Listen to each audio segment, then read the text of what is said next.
I'm going to show you a little trick here on how to get the skin off these garlic cloves kind of quickly.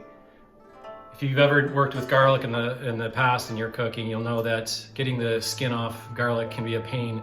So first of all, when you have a head of garlic like this, you flip it over on its face, and you got the tush of the garlic, and you just take the palm of your hand and you push, and you explode them all over the kitchen, which is okay. So look, we've got a mess, right? Anytime you work with garlic, you're gonna kind of have a mess. No big deal.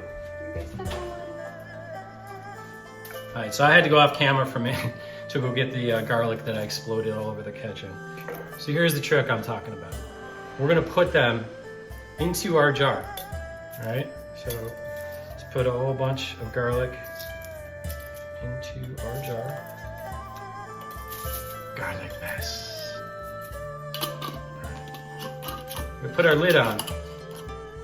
Got that? Garlic in jar, lid on, and then they're not all gonna be clean, but look, got that?